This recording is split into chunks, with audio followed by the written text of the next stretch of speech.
Ésaïe, chapitre 5. Je chanterai à mon bien-aimé le cantique de mon bien-aimé sur sa vigne. Mon bien-aimé avait une vigne sur un coteau fertile.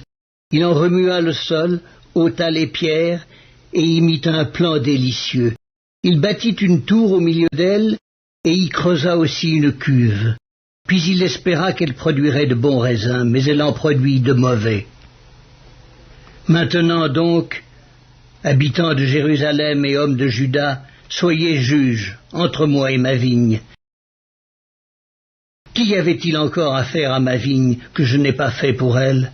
Pourquoi, quand j'ai espéré qu'elle produirait de bons raisins, en a-t-elle produit de mauvais? Je vous dirai maintenant ce que je vais faire à ma vigne. J'en arracherai la haie pour qu'elle soit broutée. J'en abattrai la clôture pour qu'elle soit foulée aux pieds. Je la réduirai en ruine. Elle ne sera plus taillée ni cultivée. Les ronces et les épines y croîtront. Et je donnerai mes ordres aux nuées, afin qu'elles ne laissent plus tomber la pluie sur elle. La vigne de l'Éternel des armées, c'est la maison d'Israël, et les hommes de Juda, c'est le plan qu'il chérissait.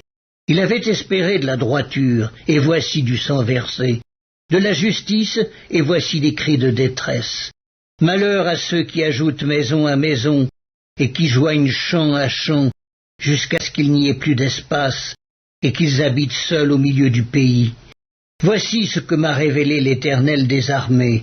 Certainement ces maisons nombreuses seront dévastées. Ces grandes et belles maisons n'auront plus d'habitants. Même 10 arpents de vigne ne produiront qu'un bath, et un homère de semences ne produira qu'un épha. Malheur à ceux qui, de bon matin, courent après les boissons enivrantes, et qui, bien avant dans la nuit, sont échauffés par le vin. La harpe et le luth, le tambourin, la flûte et le vin animent leur festin. Mais ils ne prennent point garde à l'œuvre de l'Éternel, et ils ne voient point le travail de ses mains. C'est pourquoi mon peuple sera soudain emmené captif.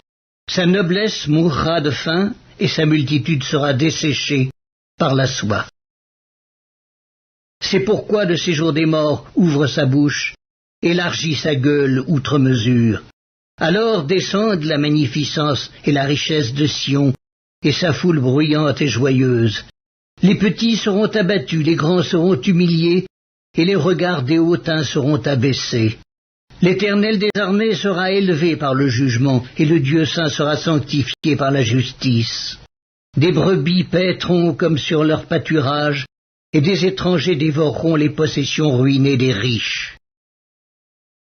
Malheur à ceux qui tirent l'iniquité avec les cordes du vice, et le péché comme avec les traits d'un char, et qui disent qu'il hâte, qu'il accélère son œuvre, afin que nous la voyions, que le décret du Saint d'Israël arrive et s'exécute afin que nous le connaissions. Malheur à ceux qui appellent le mal bien et le bien mal, qui changent les ténèbres en lumière et la lumière en ténèbres, qui changent l'amertume en douceur et la douceur en amertume. Malheur à ceux qui sont sages à leurs yeux et qui se croient intelligents. Malheur à ceux qui ont de la bravoure pour boire du vin et de la vaillance pour mêler des liqueurs fortes, qui justifient le coupable pour un présent et enlèvent aux innocents leurs droits. C'est pourquoi, comme une langue de feu dévore le chaume et comme la flamme consume l'herbe sèche, ainsi leur racine sera comme de la pourriture et leur fleur se dissipera comme de la poussière. Car ils ont dédaigné la loi de l'Éternel des armées, et ils ont méprisé la parole du Saint d'Israël. C'est pourquoi la colère de l'Éternel s'enflamme contre son peuple. Il étend sa main sur lui et il le frappe. Les montagnes s'ébranlent, et les cadavres sont comme des balayures au milieu des rues. Malgré tout cela, sa colère ne s'apaise point et sa main est encore étendue.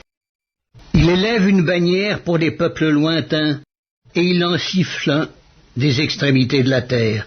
Et voici, il arrive avec promptitude et légèreté. Nul n'est fatigué, nul ne chancelle de lassitude, personne ne sommeille ni ne dort. Aucun n'a la ceinture de ses reins détachée, ni la courroie de ses souliers rompue. Ses flèches sont aiguës et tous ses arcs tendus. Les sabots de ses chevaux ressemblent à des cailloux, et les roues de ses chars à un tourbillon. Son rugissement est comme celui d'une lionne. Il rugit comme des lionceaux, il gronde et saisit la proie. Il l'emporte, et personne ne vient au secours. En ce jour, il y aura près de lui un mugissement comme celui d'une tempête sur mer.